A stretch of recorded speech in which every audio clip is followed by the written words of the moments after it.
नमः सिद्धेभ्यः एष सुरासुरमणु सिन्धवन्दितं दोदगादिकं मलं प्रणमामि वर्धमानं तीर्थं धम्मस्कतारं शेषे पुण्यतीर्थयरि ससौवसिद्धे विशुद्धसाभावे समणे अणानदंसं चरित तव वीर्यायारे ते सौवे समगम पतेगमेव पतेगम वन्दामि अवट्टन्ते अर्हन्ते मानुषे खेते किच्चा अरिहन्ताणं सिद्धाणं तैणमो गणहराणं अज्जावैवगाणं साहूलं चैव सौवेसिं ते विशुद्धदंसं प्राणपहाणा समं समासिज्य उपसंपयामि सम्मं जतो निवाण संपत्ति। प्रवचन सार परमागम ज्ञान तत्व प्रज्ञापन महाधिकार गाथा 70 पृष्ठ 126। जुत्तो सोहिण आदा तिरियो वा मानुषो वा देवो वा जूदो तावधि कालम लहदि सुहम इंदियम विविहम।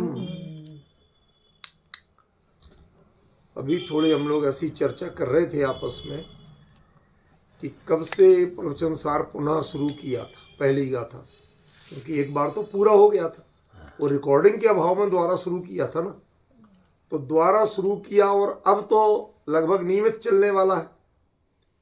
मान लें कि 20% नहीं भी चला, कोई बाहर जाना पड़ता, विषयांतर हो जाता, तो भी 20% काट दें तो 2 साल से अधिक का समय हो चुका है इसको द्वारा चलते हुए, और हम मात्र 70वीं गाथा तक पहुंच पाए। तो आप चर्चा की, आप लोगों के तारतम्य, उस विषय की गंभीरता, उसमें हमारा आप सभी का नैष्ठिकपना ये क्लियर दिखता है कि हम कितने इत्मीनान से एक एक विषय को, एक एक शब्द को लेकर चर्चा कर रहे हैं। मुझे कल बहुत खुशी हुई, तब हुई जब इन्होंने कल स्वाध्याय के बाद एक सुझाव दिया, और वो सुझाव दिया कि इसमें 3 वाद ये हैं, तो 3 के बीच में 2 वाद लगना चाहिए, तीसरा लगना ही नहीं चाहिए।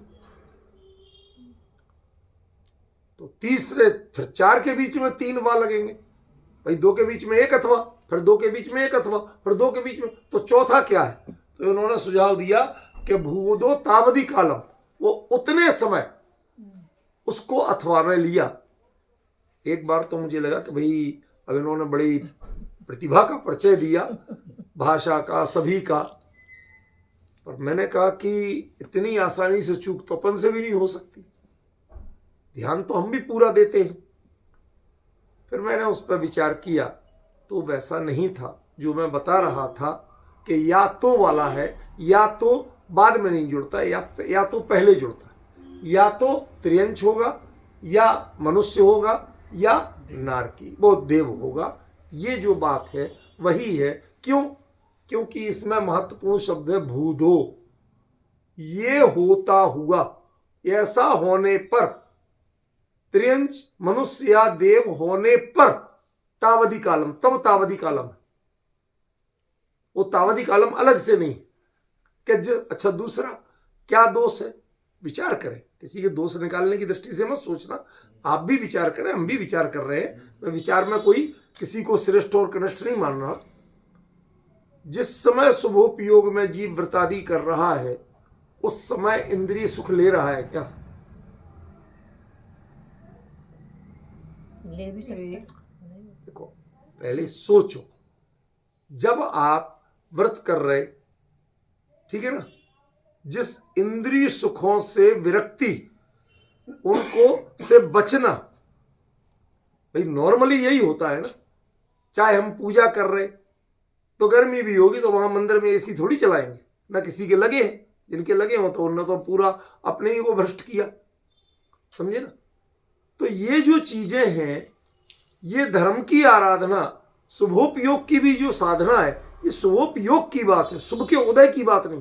पहली चीज समझो, विविध प्रकार का इंद्रिय सुख जो मिलता है या भोगता है जीव, वो शुभ के उदय में भोगता है, शुभ के काल में भोगता है, ऐसा कहीं कोई संभावना नहीं लगती। ठीक है ना। तो यदि तावधि कालम माने जिस समय वो शुभोपयोग कर रहा है उस समय विविध इंद्रिय सुख भोगता है, प्राप्त करता है, ये चीज इस कारण से भी नहीं बैठ रही। और दूसरे, ये फल में होता, ये फलादेश है, ये प्रोसेस नहीं तो जो लोग आराम से मंदिर में एसी चला के, गद्दी लगा के और टेबल कुर्सी मस्त बैठ के फिर ऐसे भगवान की पूजा कर रहे हैं, बीच में मोबाइल में शेयर बाजार भी देखते जा रहे हैं, हमने देखा है ऐसा, कई जगह देखा। ये काम भी करते हैं साथ के साथ, समझ गए ना। कई स्वाध्याय सुनते सुनते बीच में यूट्यूब पे कुछ देख लेते, समझ गए ना। इसलिए मैं जो बात कह रहा हूं वो सोच समझ के कह रहा हूं। तो क्या ये शुभोपयोग है? नहीं। यदि उस समय आप इंद्रिय सुखों की प्राप्ति कर रहे हो, उनका सेवन कर रहे हो, तो इंद्रिय सुखों, पहले तो इंद्रियों में कल चर्चा चली थी कि सुख मानना यही अज्ञानता है, और फिर उनमें भोगने का भाव होना, तो ये तो अशुभ है, ये तो शुभ है ही नहीं। तो तावधि कालम का अर्थ यदि शुभोपयोग में के काल में, मतलब जब वह वो कर रहा है, तो तब तो वो विविध इंद्रिय सुख पा ही नहीं सकता। टेक्निकली चीज है, बात समझ में आई कि नहीं है। इसलिए कोई आग्रह नहीं। मैं सच बताऊं, पहले मैं बहुत खुश हुआ कि भाई अब की बार तो इन्होंने बहुत बढ़िया निकाला, मेरे से छूट रहा था, चलो अच्छा है बता देंगे कल। मैंने कहा बताऊंगा कल, इसीलिए मैंने तत्काल कोई खास उत्तर नहीं दिया। मैंने कहा मैं तो इस आधार पे कर रहा हूं कि वाह का अर्थ या तो, अथवा नहीं करके, या तो कि यदि वह जो सुहृण जुत्तो वादा शुभ परिणाम से युक्त आत्मा या तो त्रियंच होगा, या मनुष्य होगा, या देव होगा। या पे लगाओगे अर्थ तो चल जाएगा, पर यदि वाह का अर्थ अथवा लगाओगे तो नहीं चलेगा, फिर वो दो के बीच में ही एक लगेगा। तब इनकी बात बिल्कुल सही थी, समझ रहे ना। तो ये होगा। पवन जी, मैं आपको सच्ची बात बताऊं, नाटक समाचार की टीका लिखते समय इन्होंने बहुत श्रम किया, बहुत उपयोग लगाए, बहुत स्वाध्याय किया, अभ्यास किया, चिंतन मनन किया। जहां अटकती थी पूछने आती है तुरंत मैं इसका ऐसा कर रही हूं, ठीक है कि नहीं। थोड़ी नहीं, मैं आज हृदय से कहता हूं, इन्होंने बहुत मेहनत की उसमें।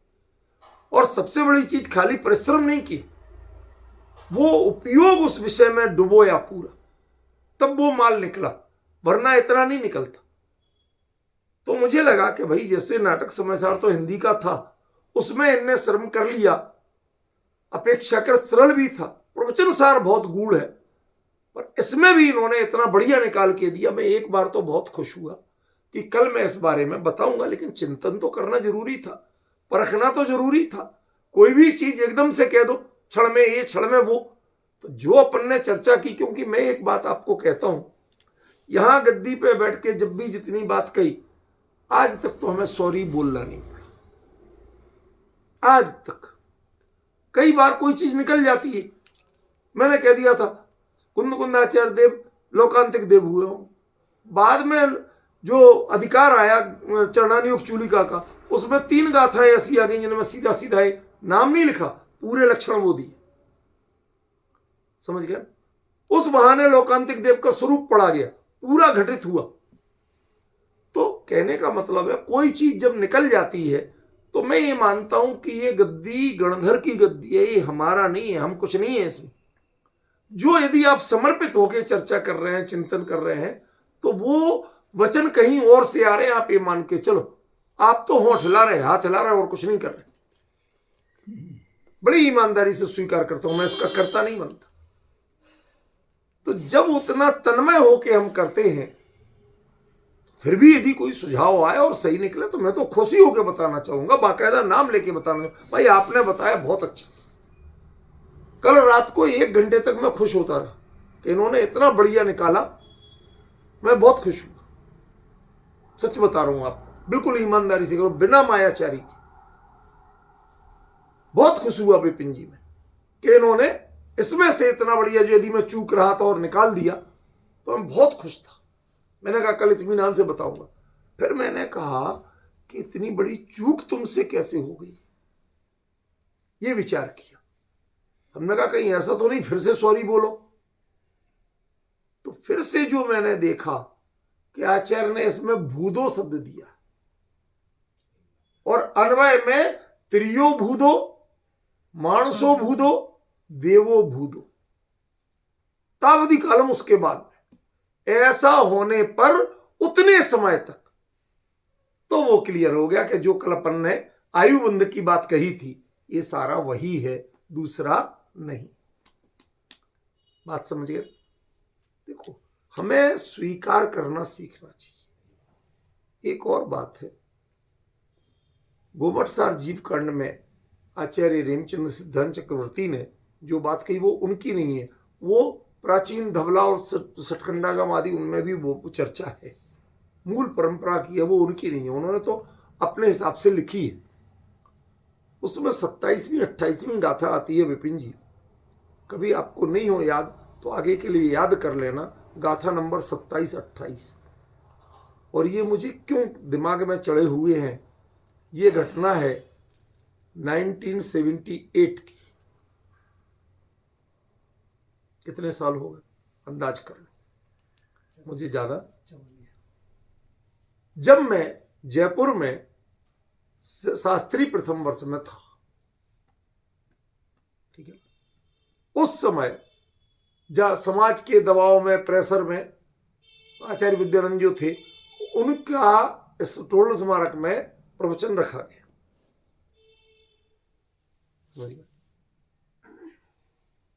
और उसमें शायद भैरव सिंह शेखावत ऐसे कोई आए भी थे जो मुख्यमंत्री थे, या दोनों प्रोग्राम अलग अलग भी हो सकते हैं, पर उनका रखा गया। तो समाज भी खूब जुटी थी भाई, उनका तो ऐसे ही प्रभाव था समाज पे, खूब जुटी, पूरा ठसाठस भरा हॉल स्मारक का। अब हम लोग तो शास्त्री तो अभी सेकेंड ही, माने दूसरा ही बैच था, तो विद्यार्थी तो ज्यादा नहीं थे, तो भीड़ जो थी वो समाज की ही थी। तो उसके बाद अचानक ऐसा हुआ कि मूसलाधार बारिश हुई। अब कारों वाले तो चले गए, बेकार कैसे जाए वही मुनि पद पे कोई कार में तो ऐसे जा नहीं सकते, तो उन्हें रुकना पड़ा। तो रुके तो वो ऊपर, वो हॉल में बैठे तो लोग घेरे ही रहते हैं, तो ऊपर एक क्लासरूम था जिसमें बेंचें लगी थी लकड़ी की, और वो सब चटाई, एक तख्ते पे चटाई बिछाई, उस पर बैठे। तो कहा भाई आप लोगों को चर्चा करना हो, विद्यार्थी हो, करो। तो उस समय मैंने ये गाथा प्रश्न रूप में पूछी थी। सम्मादिट्ठी जीवो वेठम पवेणम तु शब्द सद्धि असभावम अजान माणो गुरु नियोग। सम्यक दृष्टि जीव, जो जिनेन्द्र भगवान ने कहा है उस बात को, तो उपदिष्ट प्रवचन को, प्रवचन माने जिनेन्द्र भगवान का दिव्य ध्वनि, उस पर तो वो श्रद्धान करते ही करता है। सद्धि असभावम, कभी कभी उसके विपरीत बात भी मान लेता है, लेकिन वो अप्रयोजनभूत के बारे में, समझ गए ना, वो प्रयोजनभूत की भूल तो हो नहीं सकती, अप्रयोजनभूत के बारे में कदाचित गड़बड़ भी मान लेता है। तो उनके प्रवचन में आई थी बात कि भाई जो कुछ लिखा सब कुछ हर एक को नहीं होता है, अपने विवेक से भी करना पड़ता है, समय के अनुसार भी बहुत कुछ चेंज होते हैं, ऐसी बातें आई थी। उस पर मैंने प्रश्न किया था। उन्होंने कहा महाराज जी आपने ये बात कही थी, ये क्या है, ये गोमटसार में कैसे फिट होती है? तो उन्होंने कहा लिखा है ना, अजान माणो गुरु नहीं होगा। कोई नहीं जानता हो उस तत्व ज्ञान को, खाली भाषा शब्द आदि को जानता हो, तो उसके कारण ऐसा मान लेता है वो भी। तो मैंने उसके बाद बताई कि महाराज अगली गाथा और देख लो, उसमें साफ दिया, सुत्ता दो तम सम्मम दर्शित जंतम जदाना सद्दादी सोचे भवई जीवो मिच्छा दिट्ठी तदो पहुदी। कि सुत्ता दो, आगम से, सूत्र से, तम उस विषय में, सम्मम सही रूप क्या है, दर्शित जनतम दिखाए जाते हुए भी, जदाना सद्दादी यदि वो अप्रयोजन भूत के बारे में भी यदि आगम का प्रमाण मिले और नहीं माने, अपनी चलाए कि नहीं नहीं हम जो कहते ठीक है, सोचे भवई जीवो मिथ्या दृष्टि तो दो पौ, वो तत्काल मिथ्या दृष्टि हो जाता। पॉइंट समझे आप भाई साहब? ये तब की बात है, इसलिए वो उनके नंबर भी नहीं भूले मैं, वो उत्तर आगे आया नहीं था, कोई उत्तर नहीं आया था। ये चीज मैं किसी के निंदा स्तुति के लिए नहीं बोल रहा हूं, तो उस समय की चर्चा का संदर्भ बोल रहा हूं। तो ये चीज हमें ध्यान रखना चाहिए कि कोई जो आप कह रहे वही सब कुछ सही है। अरे अर्थ है, शब्द है, बहुत से विचार हो सकते हैं, अपन को विचार करना चाहिए, स्वीकार करना चाहिए, किसी का भी हो, कभी अपने बड़प्पन के अहंकार में नहीं रहना चाहिए। लेकिन यह भी सही है कि सूत्र क्या कह रहा है इस पर विचार करना चाहिए, आप क्या कह रहे हैं इस पर विचार कम करो। मैंने कह दिया इसलिए सत्य नहीं है, आचार्य ने जो लिखा है, जो उनके वचन है, जो मूल सूत्र है, वो क्या कह रहा है इस पर विचार करो। पवन जी, ये ईमानदारी बहुत रखना पड़ेगी, वरना आप चोट खाएंगे। आज लोगों में ये नैतिकता, ईमानदारी बहुत कम हो गई। हमारे बुंदेलखंडी में एक शब्द चलता है, धोंदा पट्टी, जानते हो? धोंदा पट्टी माने आदमी अपनी सुना जाएगा, दूसरे की सुनाएगा। समझ में आया? जबरदस्ती चलाएगा अपनी। जो मैंने कह दिया वो ही सही। ये वृत्ति जिनवाणी की गद्दी के लिए आपको पात्र बनाती। ईर्ष्या विद्वेष से कहना और अपनी बात को सही सिद्ध करने की कोशिश करना, चाहे कितने ही प्रमाण बताए जाए, वो तरीका गलत है। हाँ, हो सकता है कि जो प्रमाण आपको दिखाए जा रहे हैं उसकी विवक्षा भिन्न हो और यहां सूत्र में आचार्य की विवक्षा भिन्न हो। यदि आप उस विवक्षा को पहचान रहे हैं तो आप बोलिए, कोई बात नहीं, दूसरे सारे प्रमाणों से भिन्न भी रहे तो घबराइए मत। लेकिन इतनी विनय रखिए कि उसके पीछे आपका अहंकार नहीं बोल रहा हो, सूत्र का ज्ञान बोल रहा। गलत तो नहीं कहा विपिन जी, मैंने बात समझ में आई ना? ये बात है। तो अपनी लास्ट बात चल रही थी, सो इन विविहम इंदियम सुहम लहदी, वह विविध प्रकार के, विविध माने क्या? कल इसका खुलासा बिल्कुल नहीं हुआ था। ये बात तो दो बातें कही गई थी कि एक तो इंद्रियों के जो भोग साधन हैं उनमें सुख बुद्धि करना ये अपराध है, और दूसरा अपराध क्या है कि उनको भोगने की भावना करना, उनमें रमना। वो मिलना अपराध नहीं है, उनमें रमना अपराध है। अब आप कहें साहब कहीं एसी चल रहा था, अब हम बैठे चर्चा करने, अब वो लोग वहां हॉल ही एसी है, मैं क्या कर सकता हूं? हाँ, आपका अपराध नहीं है।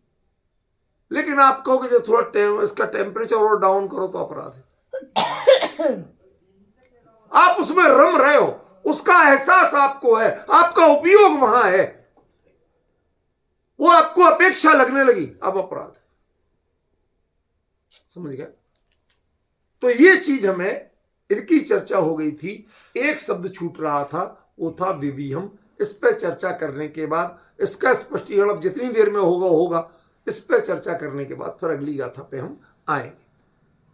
विविध का अर्थ क्या? विविध के अर्थ तीन दृष्टियों से। आज हम इंद्रिय सुख की तीन दृष्टियां देखेंगे, तीन प्रकार देखेंगे।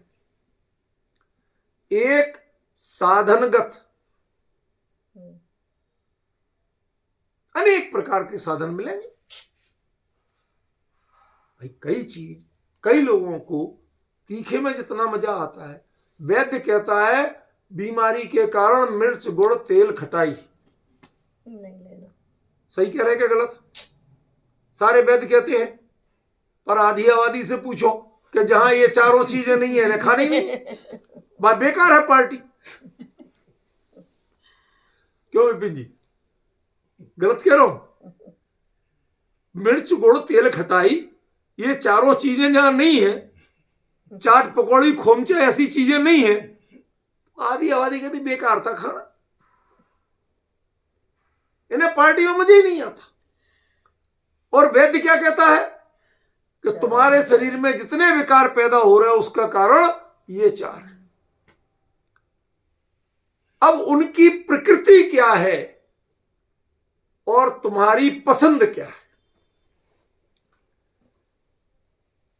आपके लिए हमने देखा बचपन से जो चीजें हमारे घर में हमारी खासतौर पर दादी खाती थी वो बड़ी वैज्ञानिक थी। सच कहता हूं, मेरा कजिन ब्रदर है यहाँ बुलंदशहर में, सीएमओ है सरकारी हॉस्पिटल का। उसकी जो मिसेज है वो डाइटिशियन है। वो लंदन गई, वहां बुलाया गया और वहां पर उसने अपना जो पेपर पढ़ा उसमें शुरुआत यहां से की कि मैं डिटेल तो बताऊंगी लेकिन मेरे पूरे पेपर का निष्कर्ष इतना है कि सबसे अच्छे खाने के डाइटिंग सिस्टम क्या है कि याद करो तुम्हारी दादी और नानी क्या कैसे खाती थी वैसे खाओ, बाकी तो डिटेल होगा, सिद्धांत इतना है। मैं दंग रह गया कि तू क्या कह रही है? कहती भाई साहब बिल्कुल सही कह रही। तब मैंने याद करना शुरू किया कि मेरी जो दादी जी थी उनकी बड़ी विचित्र लाइफ शैली थी, लाइफ स्टाइल थी। आप घुंगरी जानते हो? घुंगरी गेहूं वाली के नहीं, गेहूं नहीं, कोई भी अनाज हो साबुत, दाल वाला नहीं, बिना दाल का साबुत अनाज, चाहे मक्का हो, ज्वार हो, मिलेट्स भी हो सकते हैं, गेहूं भी हो, इनको साबुत का साबुत मटकी में रख के उसका मुंह लेप के और उसे पकाना, थोड़ी थोड़ी भाप निकलती रहे। अब वो पकेगा 4 घंटे 6 घंटे मध्यम आंच पे पकेगा। जब वो पूरा फूल के अंदर तक पक जाए, फट जाए, उसके अंदर का बाहर दिखने लगे और पानी भी लगभग खत्म हो जाए, थोड़ा बहुत रह जाए, वो जो अनाज है उबला हुआ साबुत अनाज जिसमें फाइबर भी है और अंदर का, वो कहते हैं आपको मैदा नुकसान करती है, लेकिन जब गेहूं से ही तो मैदा बनती है और जब साबुत आप उबाल के खा रहे कह रहे वो फायदा करता, वो आपके लिए औषधि हो जाता। तब हमें समझ में आया कि हम लोग मजाक उड़ाते थे, दादी तुम ये क्या ऐसे खा साबुत खाती हो, हम तो इससे अच्छा दलिया खा लें। तो समझ में आया कि नहीं, इसके पीछे भी एक विज्ञान था। आम की जो पका आम होता है उसकी गुठली जो होती है उसके अंदर जो गिरी होती है वो उसे गर्म आग में, राख में पका के बिल्कुल ऐसी सुपारी जैसी हो जाए, वो खाती थी, हमें दे दी, तुम भी खा, बहुत अच्छी होती है। अब मैंने खाया, कसैली कसैली बेकार, थूक दिया, क्या बेकार उल्टी चीज है। आज जब हम पढ़ रहे हैं, आप सोशल मीडिया पे देखिए, यूट्यूब पर देखिए कि आम की गुठली यदि उसे आप गर्म राख में भून के खाते हैं, न जाने कितनी बीमारियों का इलाज है। वो लिखने वाले यहां तक लिख रहे हैं कि सोने से कीमती। आप डिफरेंस समझ रहे हैं ना आप? मैं विविहम माने आपको साधन विविध मिले, लेकिन उनमें आपने सुख बुद्धि की क्या? आप एसी मिलने में जितनी सुख बुद्धि करते हो, वो मिट्टी के मकान में, मड हाउस में कभी सुख बुद्धि की? जबकि वो आपके लिए मोर देन हेल्दी। क्यों भाई साहब? नहीं की। कोई पेट में तकलीफ हो गई, गांठ हो गई, कुछ हो गई, आपने सर्जरी करवाने में, पेट कटवाने में और दुनिया भर के में जितनी वो अरे इतना बढ़िया इलाज कराया, टॉप से टॉप डॉक्टर से कराया, वो मिट्टी की पट्टी रख के भी कई बार और थोड़ा सा परहेज का भोजन करके वो ठीक हो जाता। पर हमें वो समझ में नहीं आई। तड़ से डॉक्टर के लिए 2.5 लाख रुपए फीस की और ऑपरेशन कराया साहब, वो समझ में आई। तुम्हारी सुख बुद्धि काय में थी, साधन की विविधता थी। वो सौभाग्यशाली हैं कि जिनके लिए साधन ही ऐसे मिले जो आपको देखने के लिए गरीबी लगते हैं, लेकिन जिनकी क्वालिटी आपके लिए बड़ी उपयोगी है।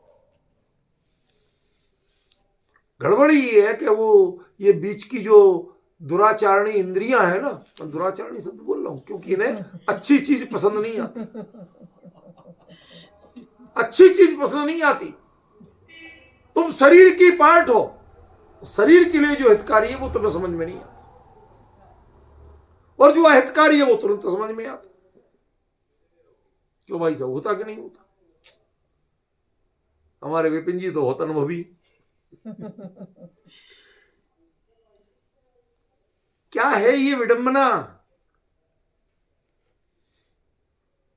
वह आप विविध सुख को, आपकी सुख बुद्धि किसमें है? इंद्रिय के राजी रखना चाहते हो आप, या स्वास्थ्य आदि सुख को राजी रखना चाहते हो? साधन तो मिलते हैं पर साधन पसंद नहीं आते।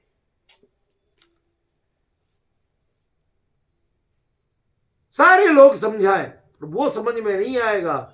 इंद्रिय जो कहेगी वो समझ में आएगा। एक तो विविधता ये है, दूसरी विविधता आपकी अभिरुचि की है। इस जीभ को कभी मिर्ची अच्छी लगी? किसी बच्चे के जीभ पे डाल के देख लो जीभ को। अब मैं इंद्रिय पे बोल रहा हूं, शरीर पे नहीं बोल रहा हूं। नहीं लगती। फिर भी ये मान्यता से मानते हैं कि भाई साहब जब तक मिर्ची चटकारे नहीं आए, चटपटापना नहीं, मजा ही क्या है? ये रूखा सूखा घास फूस खाने में क्या मजा है? इसका मतलब अभी तो वस्तु पर विविधता थी, अब तुम्हारी अभिरुचियों की विविधता है। कोई को मीठा पसंद है, कोई को तीखा पसंद है, कोई सादा पसंद करता है। मैं तो बड़ा बुद्धू आदमी हूं। हमारे एक रिश्तेदार हैं, वो बड़े करोड़पति अरबपति। उनके बच्चे कहते हैं भाई मतलब हम तो कॉन्टिनेंटल खाना पसंद करते हैं, 5 स्टार में जाते कॉन्टिनेंटल। मैंने जिंदगी में कभी 5 स्टार में खाया नहीं, देखा नहीं, बुद्धू आदमी। कॉन्टिनेंटल में कुछ होता होगा, हीरे मोती जड़े कुछ होते होंगे, पता नहीं क्या होता हो। एक दिन संयोग की बात, 5 स्टार होटल में कोई कॉन्फ्रेंस थी।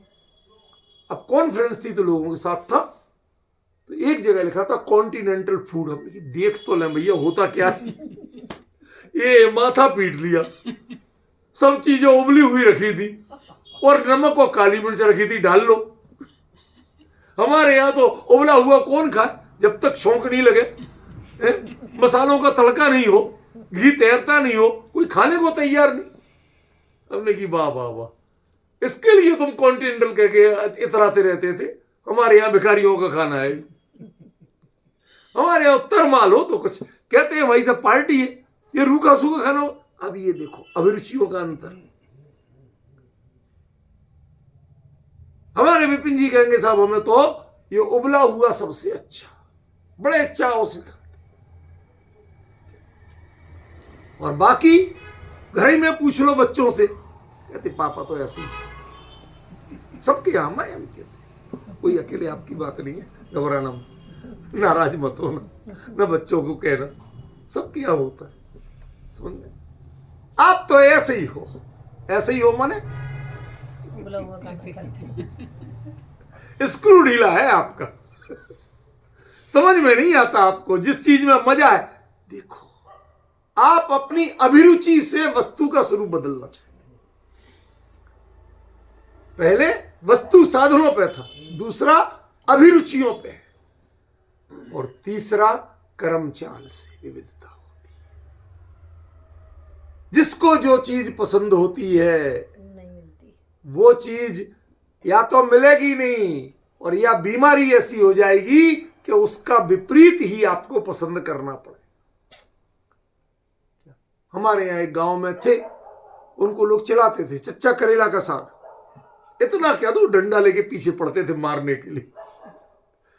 करेला का साग बोल दो, फिर तो देखो 2-4 बच्चों की पिटाई हो रही है। बुढ़ापे में भी डंडा लेके दौड़ते थे। ज्यादा बूढ़े नहीं थे, थोड़े बहुत। संयोग की बात, उन्हें डायबिटीज हो गई। अब करेला ही खाओ। कहते बेटा करेला का साग बना तो ले आया यार थोड़ा। हमारी तो वो डोकरी बनाना नहीं जानती, करेले का साग जीवन में कभी हमने खाया ही नहीं। ले आया यार, वो डॉक्टर कह रहा था खा ले। अब देखो आपकी सुख बुद्धि किन किन से बदली, कैसे विविधता आई, पहले साधनों से, फिर अभिरुचियों से, और फिर कर्मचाल से। उसने तुम्हें मजबूर कर दिया कि अपनी चॉइस चेंज करो। समझ रहे हो भाई साहब?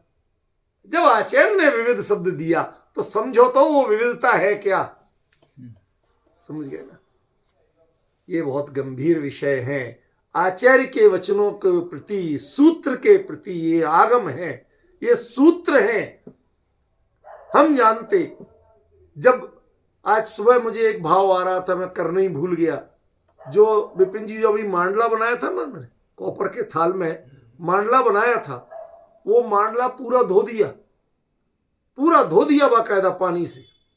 आखिरकार करना ही था दाल, लेकिन पूरा का पूरा अक्स जैसा बना हुआ था। तो सोचा कि एक बार इसका फोटो ले लूंगा, ले नहीं भूल गया। अब तो साफ हो गया। तो अंतर समझिए, भाव समझिए कि वो चीज आपके संस्कार, साधन चले जाए पर संस्कार पर उत्कीर्ण रहता है, साधन जीवन में चले जाते हैं पर इंद्रिय में सुख की भावना वह तेरे संस्कार पर उत्कीर्ण रहती है। यह विडंबना। लिखा केसर से था, केसर धुल गई, चंदन धुल गया, जिसके पेस्ट से लिखा था वो धुल गया, लेकिन अपना प्रभाव छोड़ गया। हमने आज देखा, इन्होंने भेजा, इतना मन दुखी हुआ। एक मुनिराज दूसरे मुनिराज को मना के, हंस हंस के, बोल बोल के खिला रहे और वो हंस हंस के खा रहे। भोजनानंदी ये अर्थ ध्यान है कि धर्म ध्यान है? अर्थ ध्यान है। बताइए। अरे आप मुनिराज की आहारचर्या और मुनि पद क्या होता है, उसमें यदि ये आपने हुआ तो ये अक्स इसका जो समाज के लोगों के जीवन में उतरेगा तो वो कहेंगे हम भी लड्डू कचौड़ी पकवान बना के खाएं महाराज, जब खुश होके खाते हम भी खुश होके खाएं, जिसमें मजा आता है चटकारे लेके वो खाते। क्या हो गया है? सच बताऊं, मुनि धर्म की किसी भी मुनि विरोधियों ने उतनी निंदा, उतनी दुर्दशा नहीं की है जितनी उनके आज के नए नए जो लोग हैं उन्होंने की। उन्हें रत्ती भरे इज्जत नहीं है मुनि धर्म के बारे में, उन्हें सम्मान की भावना नहीं है, जितनी मिट्टी पलीत कर रहे हैं वो कर रहे हैं। मुनि धर्म गलत नहीं है, मुनि धर्म तो परम पूज्य है, और जो आज भी करे मैं उसके लिए सविनय नमस्तु करने तैयार। समझ में? तब लगता है कि ये संस्कार आप अगली पीढ़ी को क्या देके जाओगे। कोई मंदिर तोड़वाते हैं, कोई अपशब्द बोलना सिखाते हैं, कोई समाज में टूट फूट डालना सिखाते हैं, कोई गुणों की जगह पैसे की कीमत करना सिखाते हैं, कोई मंत्र तंत्र सिखा रहे।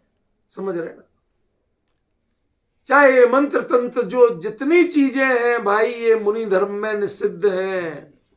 अरे ये धर्म में ही निषिद्ध है, बिल्कुल मत करो, चक्कर में मत पड़ो। एकमात्र आत्मा की शांति, अपने परिणामों की शांति, अपने सारी चाहों से दूर होकर अपने स्वरूप में समाने की भावना, इसके अलावा कोई धर्म नहीं है।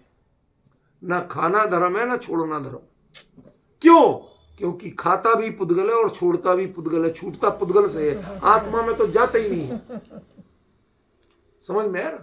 तुम जबरदस्ती कल्पना करते रहते हो कि हाय राम मेरे आ गया, हाय राम मेरे चला गया। मैंने बताया था ना, वो 2 जहाज रुई के लदे आए बंदरगाह पे, उस गांव में एक ही दुनिया था, वो रोने लगा, हाय राम इतने बड़े बड़े पानी के जहाज भरे हुए, इतनी रुई, 7 पीढ़ी बीत जाए तो नहीं धुन पाऊंगा, कौन धुनेगा, कौन धुनेगा।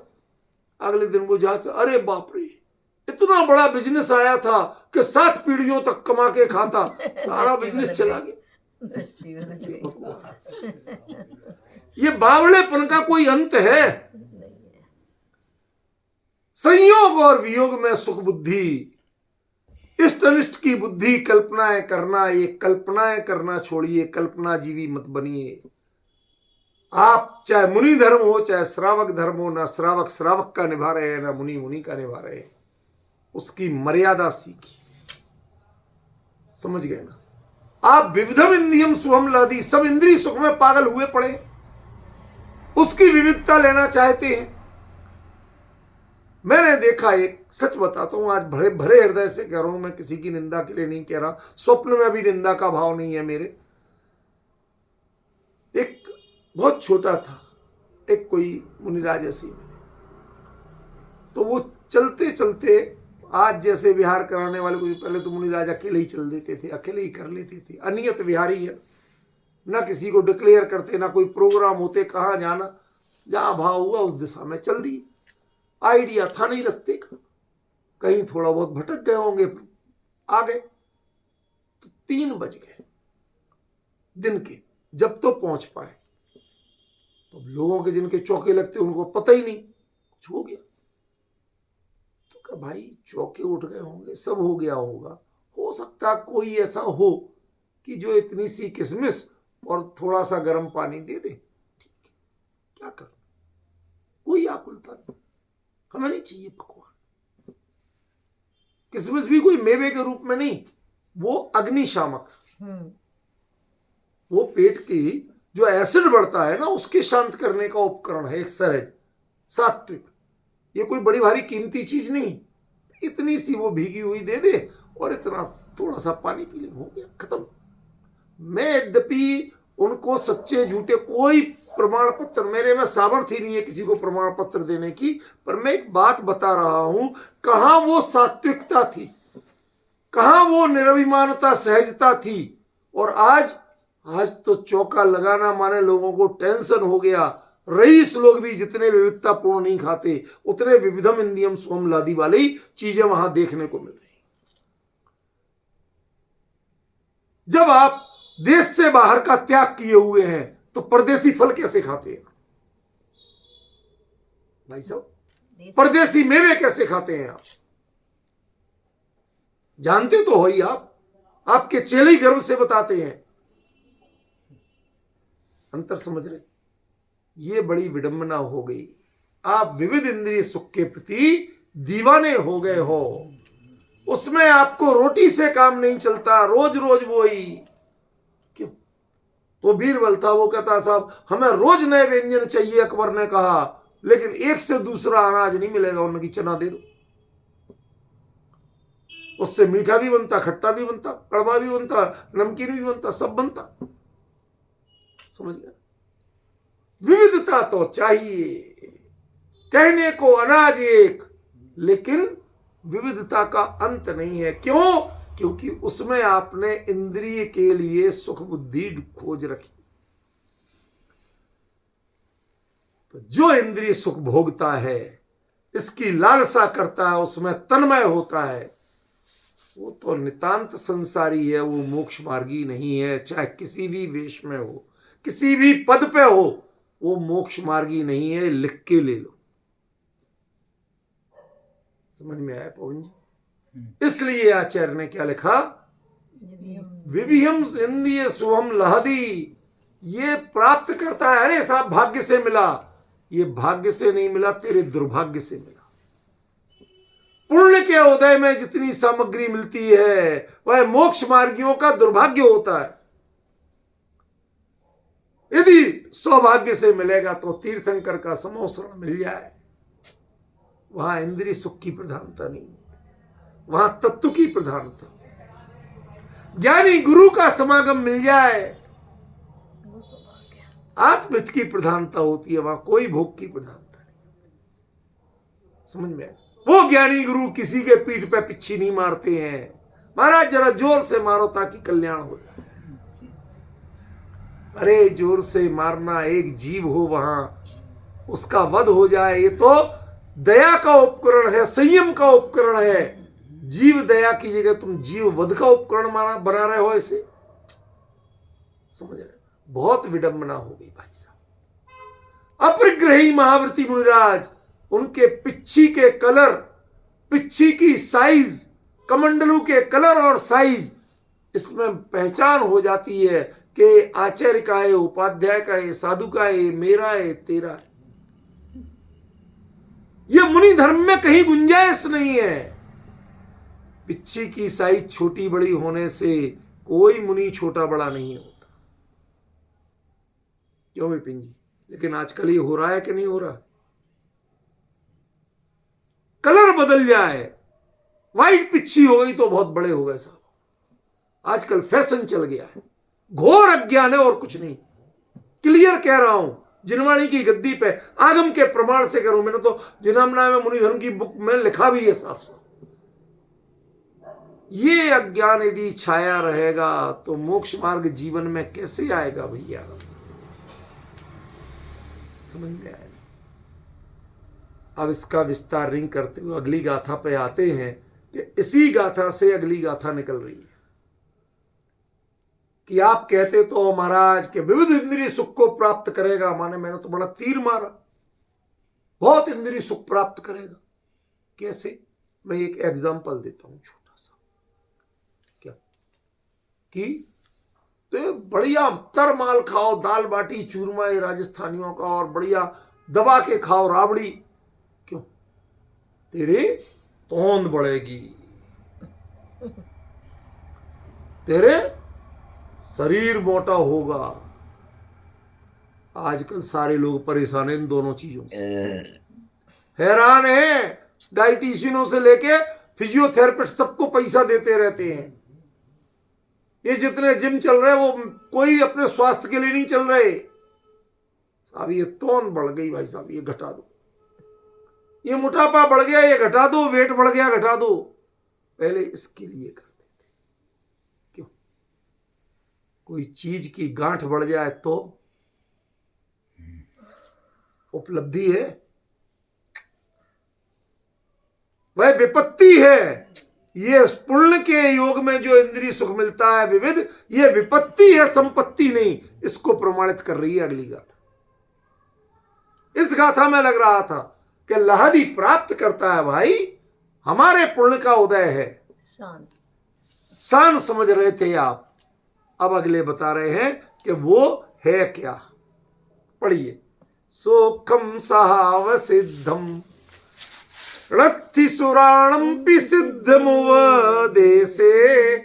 ते देह वेदनट्ठा रमन्ति विशेषु रम्येषु। बहुत अद्भुत गाथा, बहुत आनंददायक गाथा। आनंद लीजिए इसको पढ़ के एक बार। पहले तो शब्दार्थ ही आज चलेगा, विस्तार तो कल चलेगा।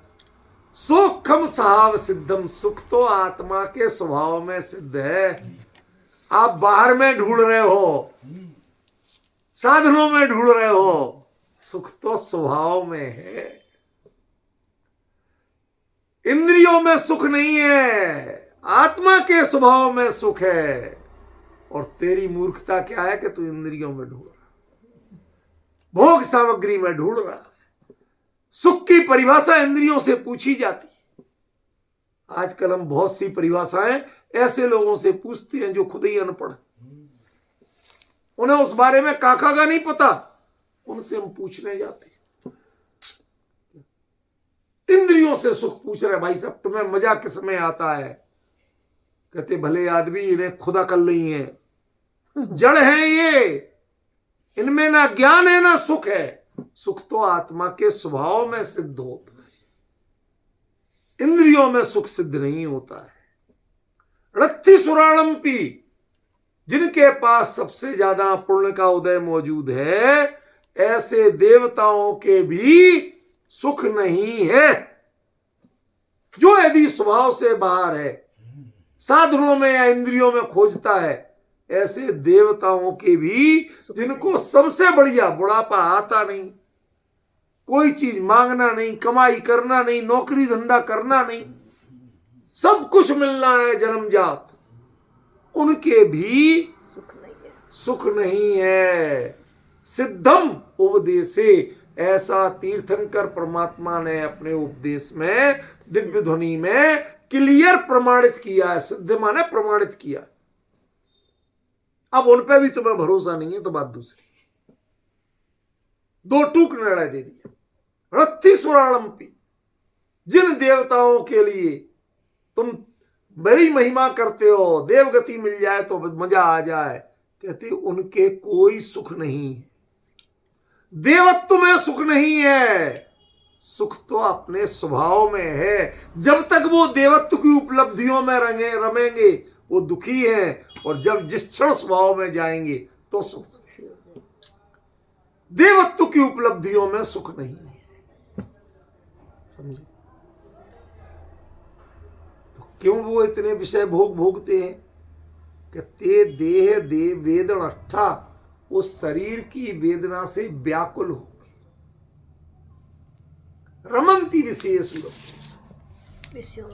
विषयों में रमण करते हैं। उनका विषयों में रमण दुख की निशानी है, सुख की निशानी नहीं है भाई साहब। क्या कोई मुनिराज के लिए एसी लगवाया जाए गर्मी में, दुखी है कि सुखी? वो तो सुखी मान रहे। यही विडंबना है। आपको यदि उसमें सुख लगता है, एसी नहीं चला तो अरे साहब बहुत क्या आग बरस रही है, एसी चलाओ। हमारे कलकत्ता साइड उधर कोई एसी नहीं बोलता, वहां कहते मशीन चलाओ। सही कह रहा हूं आपको। मैं तो 2-3 बार कलकत्ता रह चुका कुछ दिन, तो वहां अब 10 लक्षण वगैरह जाता था, तो वहां पर तो यही शब्द चलता है। हर कोई जगह मशीन चलाओ, नौकरों से कहती थी। डिफरेंस समझ रहे? उस वो चलाओ, क्यों चलाओ? बहुत तकलीफ है, बहुत गर्मी है, बहुत परेशानी। देह वेदना, वेदना देह में है और सुख आत्मा में है। तो देह में वेदना होती है, कहते देह में तो वेदना भी नहीं होती। दुख तो सुख का विरोधी है, कहते लेकिन जब देह की दृष्टि होती है, इंद्रियों की दृष्टि होती है, साधनों की दृष्टि होती है, तो दुख होता है। मुनिराज के आहार भी ना मिले, क्यों? वस्त्र भी ना मिले, एक भी चरण पूजने वाले भी ना मिले, जय जयकार करने वाले भी ना मिले, तो भी मुनिराज अपने में अतीन्द्रिय आनंद में मग्न रहते हैं। और जिनके सब कुछ मिलता है, उसके बावजूद वो सिवाय दुखी के और कुछ नहीं है। नहीं तो दिन रात समाज के आयोजनों में क्यों लगे रहे? अकेले में समय नहीं कटता, काटने को दौड़ता है। अब करूं तो करूं क्या? चलो एक क्विज करा देते हैं, समाज में एक संगोष्ठी करा रहे भाई। जिसके अंदर निज ज्ञायक का निधान बैठा हो, अपनी साधना से जिसे फुर्सत नहीं है, वो ये पंडित उसे सुनाएंगे क्या? प्रोफेसर जाके सुनाएंगे क्या? उनसे सीखोगे क्या? क्यों इन चक्करों में पड़े हो? ये तुम्हारी प्रवृत्तियां बताती हैं कि तुम बहुत दुखी हो। कभी मंदिर तुड़वाने बनवाने में तुम सुख मानते हो, कभी समाज की राजनीति में सुख मानते हो। मैंने वहां ऐसा कर दिया, मैंने वहां वैसा कर दिया। अरे बड़े करुणा के पात्र हो आप, दया के पात्र हो। क्या कहूं आपको, बहुत दुखी हो। यदि सुखी होते तो अपने स्वभाव में रहते, समाज में नहीं रहते, संयोग में नहीं रहते, साधनों में नहीं रहते। साधनों से निरावलंब होकर अपने स्वभाव में टिके, वो सुखी है। और जो साधनों में दृष्टि हो, पर पे दृष्टि हो, वो दुखी। ऐसा मैं नहीं कह रहा हूं, सिद्धम उपदेशे। ये तो उपदेश से सिद्ध है। यदि तुम केवली कहा सो प्रमाण नहीं मानते हो तो शंका करना इस पे। यदि तुम मानते हो कि केवली ने जो कहा वो प्रमाण है, साची बात है, तो इस पे शंका मत करना पवन जी। ये 100% सही है। तो प्रश्न करो, करना चाहिए कि भाई साहब फिर आप भी तो कभी कभी नए नए पकवान और साधन क्या आप नहीं करते? सर्दियों में गर्म कपड़े पहनना, गर्मियों में एसी चलाना, क्या आप नहीं करते? करते हैं। ये बड़ी विडंबना है कि हम सत्य को स्वीकार करने को तैयार नहीं है, अप्लाई कर पाए या नहीं, दो बातें अलग है। अप्लाई करना और सत्य को स्वीकार करना। कोई किसी की बीमारी की स्थिति है, अब जबरन जरा सी बात पे जान तो दी नहीं जा, अब उसके लिए उसे एक छोटी सी दवाई लेना पड़ती, तो वो दवाई लेना गर्व का प्रतीक है या खेद का प्रतीक है? यहां क्या कह रहे, उस पर गर्व करना छोड़ो, वो तुम्हारी शान नहीं है, वो तुम्हारी कमजोरी का प्रतीक है। समझ में आया? कोई मुनिराज को शुगर और बीपी हो ही नहीं सकता, और हो जाए तो मुनिराज नहीं हो सकते। क्यों? उनकी आहारचर्या इतनी मर्यादित है, इतनी मर्यादित है, और श्रम की वृत्ति इतनी है, पैदल चल रहा है इतना है, जो इतना पैदल चले और इतना सीमित भोजन ले, उसके लिए कहां से होंगी ये बीमारियां? ये बीमारियां दिख रही हैं, इसका मतलब है कि आप श्रमचर्या नहीं कर रहे हो, श्रमण नहीं हो, वो जीवन नहीं जी रहे हो, उस धर्म को नहीं जी रहे हो। डिफरेंस समझिए भाई साहब, बहुत गंभीरता से सोचने की बात है। कितनी बड़ी बात कह दी। ते देह वेदनष्ठा रमंती विषयेषु, जो रमणीय विषयों में रमते दिख रहे हैं, वो देह की वेदना से, देह में ममत्व बुद्धि के कारण होने वाली वेदना से बहुत दुखी। देखो, वेदना शब्द अपने आप में बहुत गंभीर है। दुख शब्द अलग है, वेदना शब्द अलग है।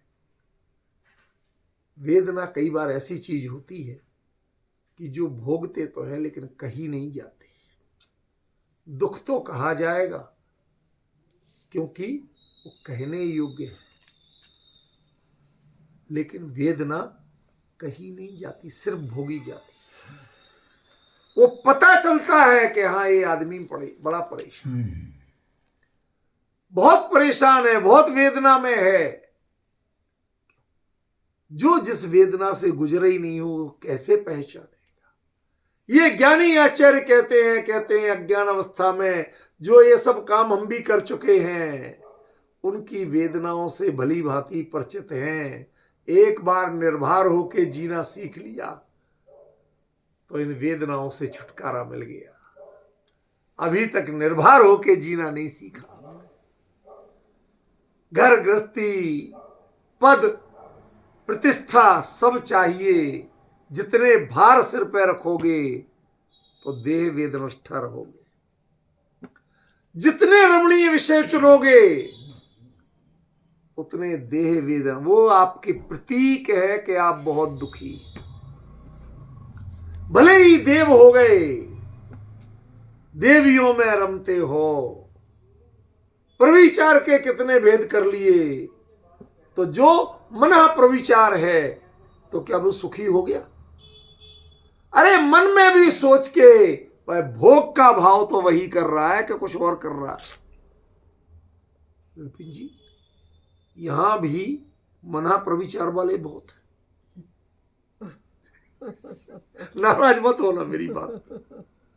मना प्रविचार वाले बहुत है, मिलता धेला नहीं, कल्पनाएं बहुत करते।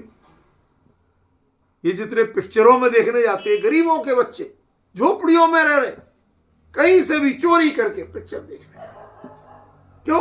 अरे साहब ऐसी ऐसी गाड़ियां, ऐसी ऐसी हीरोइन, ऐसे बंगले, देश विदेश के ऐसे ऐसे सीन सब दिखते हैं।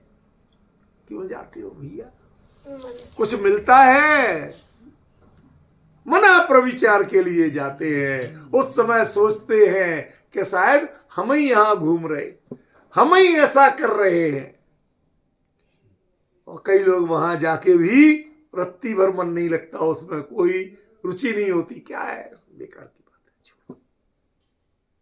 अब बताओ क्या है, कौन क्या है? इस डिफरेंस को पहचानना पड़ेगा। अभी तो मात्र शब्दार्थ किया और कुछ नहीं किया। एक बार और विचार लो शब्दार्थ। सोखम सहाव सिद्धम, जो स्वभाव के बाहर है उसका नाम सुख नहीं है। इस एक वाक्य पे कम से कम 1 घंटा चलेगा। आज आपको बता रहा हूं, सुखम सहाव सिद्धम, स्वभाव के बाहर जहां जो मिल गया उसका नाम सुख नहीं। तीर्थंकर की दिव्य ध्वनि में भी जो मिल गया उसका नाम सुख नहीं है। उसको समझ के जहां अपनाओगे तो उसका नाम सुख। चौथे काल और पंचम काल के भेद से जो हो उसका नाम सुख नहीं है। चौथा काल कोई उपलब्धि नहीं है, वो 7वें नरक का भी कारण वही बनता है। बराबर। ये पंचम काल के जीव चाहे तो अभी 7वें नरक नहीं जा सकते, पता है योगेंद्र जी? चाहे तो अभी 7वें नरक नहीं जा सकते, जितना चाहे कुकर्म कर। इनके परिणामों में उतनी क्रूरता नहीं होती, उतनी कलुषता नहीं होती जितने चौथे काल में होती है। जहां मोक्ष का मार्ग खुलता है वहां ये भी रास्ता खुलता है। इसलिए इसको अकेली उपलब्धि मत मान लेना। संयोग में सुख नहीं है, सुख स्वभाव में। पहली बात तो ये कहते भाई साहब कुछ भी कहो, देवताओं के मजे तो हैं बहुत, तो उन्होंने टारगेट उन्हीं को बनाया। 38 सुराणम्पी, देवताओं के भी नहीं। सबसे अच्छी गति वही मानते हैं ना, इसलिए सबसे ज्यादा सुख साधन उनके हैं। कहते साधन ही है, सुख नहीं। क्यों? कि जो साधनों में रम रहे हैं ते देह वेदना, वो तो शरीर की वेदना से दुखी। अरे साहब उनको तो वैक्रियक शरीर मिलता है, हम लोग तो औदारिक हैं, कैसा भी रूप रख सकते हैं। भाई साहब उसके बाद भी मन की वेदना कम नहीं है। एक चीज सोचिए, जो देवों के 10 भेद कहे, इंद्र, सामनिक, पार्षद, आत्मरक्ष, लोकपाल, रणिक वगैरह, ये सब, उनमें जो सबसे निचली श्रेणी के देव हैं वो इंद्र के आदेश से वो देव होता है, वो ऐरावत बन के आता है।